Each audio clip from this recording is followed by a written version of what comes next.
अस्सलाम वालेकुम। तो चलिए आज का दर्स और सबक लेसन स्टार्ट करते हैं। और इस वीडियो को बनाने का मकसद सिर्फ एक ही है कि कुरान अच्छे से पढ़ने आ जाए, मखरज और तजवीद के साथ कहाँ पर घटाना है, कहाँ पर बढ़ाना है और हरूफ को कैसे अदा करना है, ये सारी चीज़ें। और जैसे ही मैं इस आयत को पढ़ा लेता हूँ तो आपको इस आयत का तर्जुमा भी बताऊंगा ताकि आपको ये भी मालूम पड़ जाए कि कुरान में लिखा क्या है। ठीक है, तो चलिए स्टार्ट करते हैं। यहाँ पर देखिए सबसे पहले जो लिखा है अलिफ लाम ज़बर अल, तो यहाँ पर ये जो जज़म दिखाई दे रहा है इसको हम बोलते हैं जज़म। ये जो है ना, ये जज़म है, इसको हम साकिन भी बोलते हैं। इस तरीके का जो होता है एराब, इसको हम बोलते हैं जज़म या साकिन। तो इसका मतलब होता है अगर ये किसी भी हरफ पर आ जाए तो अपने पहले वाले हरफ से इसको मिलाकर पढ़ना रहता है। जैसे ये अभी लाम पर है तो इसका मतलब ये हुआ कि इससे पहले वाला हरफ जो अलिफ है इसको हम इससे मिलाकर पढ़ेंगे। जैसे अलिफ लाम ज़बर अल, उसके बाद हा मीम ज़बर हम, क्योंकि मीम पर भी साकिन और जज़म है। और एक चीज़ ये भी नोटिस कीजिए कि जब किसी भी हरफ पर जज़म या साकिन आता है तो उसको हम बिल्कुल भी बढ़ाते नहीं हैं। जैसे इसको आला हमा ऐसा बिल्कुल ही नहीं पढ़ेंगे, इसको हम पढ़ेंगे अल हम, बिल्कुल बढ़ाएंगे नहीं, अल हम। उसके बाद देखो यहाँ पर दाल पेश दू है, अल हम दू। अगर जो पेश के बाद किसी भी हरफ पर अगर पेश है, जैसे दाल पर यहाँ पर अभी पेश है, अगर इस पेश के बाद वाव साकिन अगर आ जाता है, वाव साकिन, तो इसको हम खींच कर पढ़ते हैं। लेकिन अगर किसी भी हरफ पर सिर्फ पेश है और उस पेश के बाद वाव साकिन नहीं आता है तो उसको भी हम बढ़ाएंगे नहीं, तो इसको हम पढ़ेंगे अल हम दू, अल हम दू। उसके बाद अलहम्दु। उसके बाद आगे देखिए लाम लाम ज़िर लिल, अगर किसी भी हरफ पर तशदीद आता है ना तो उसको हम 2 बार पढ़ते हैं।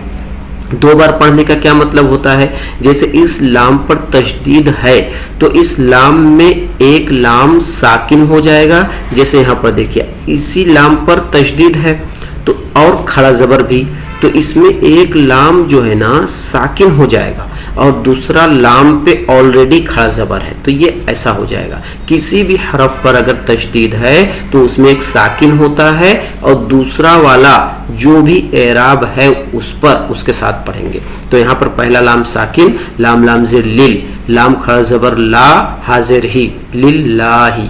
खड़ा ज़बर किसी भी हरफ पर आएगा ना तो उसको हम खींचते हैं, थोड़ा सा खींचते हैं। जैसे लाम लाम ज़िर लिल, लाम खड़ा ज़बर ला हाजिर ही, लिल्लाही, लिल्लाही। अब यहाँ पर देखो रा पर कभी भी अगर ज़बर आता है, रा पर, मैं सिर्फ रा की बात कर रहा हूँ, तो इसको मोटा करके पढ़ेंगे रा ज़बगा, तो रा बा ज़बर रब बा लाम। अब देखो यहाँ पर भी तशदीद है तो इसको बा को 2 बार पढ़ेंगे। एक बा क्या है साकिन हो जाएगा और दूसरे बा के ऊपर हमारा ये ज़ेर आएगा, तो क्योंकि इस पे ज़ेर है तो गब्बिल, गब्बिल, गब, एक रा को मोटा करेंगे गब्बिल, एक बार साकिन के साथ गब और एक बार ज़ेर के साथ, क्योंकि इस बा पर ज़ेर है, तशदीद वाले एक बा पे ज़ेर है और एक बार साकिन है, गब्बिल। उसके एक यहाँ पर एक छोटा सा कायदा है, अलिफ को क्यों नहीं पढ़ते हैं, तो वीडियो थोड़ी सी बड़ी ना हो जाए तो इस कायदे को मैं अकेला समझाऊंगा अगले वाले वीडियो में। यहाँ पर डायरेक्ट हम बा को लाम में मिलाएंगे, गब्बिल आलमीन। अब यहाँ देखो ज़बर के बाद अगर अलिफ आता है, यहाँ किसी भी हरफ पर ज़बर है, जैसे यहाँ पर अगर किसी भी हरफ पर मैं ज़बर लिखता हूँ, लाम पर ज़बर, लेकिन अगर लाम पर ज़बर है, लाम के बाद अलिफ आ जाए तो इसको हम खींचते हैं, लाम अलिफ ज़बर ला।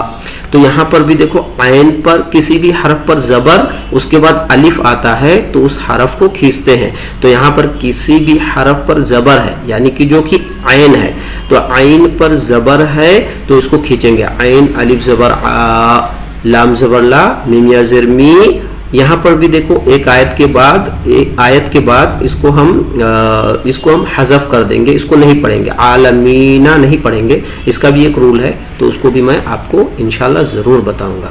हर एक कायदे को मैं आपको बताऊंगा, लेकिन थोड़ा थोड़ा।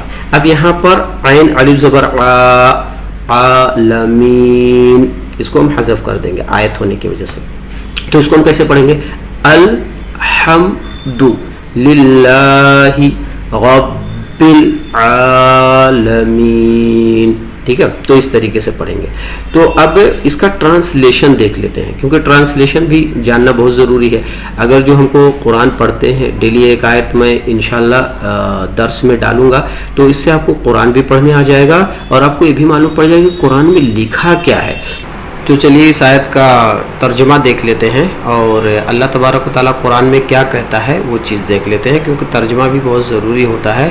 तो देखिए यहाँ पर लिखा है all the praises and thanks belong to अल्लाह।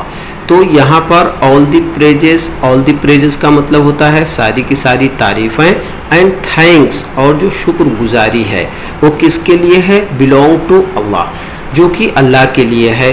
अब अल्लाह कौन है? द लॉर्ड का मतलब होता है रब, यानी कि परवरिश करने वाला, जो कि परवरिश करने वाला है ऑफ द आलमीन।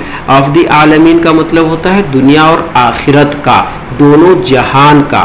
तो इसका तर्जुमा हो जाता है कि सारी की सारी तारीफ़ें और शुक्रगुजारी अल्लाह के लिए है, जो कि पालनहार है दोनों जहान का, दुनिया और आखिरत का।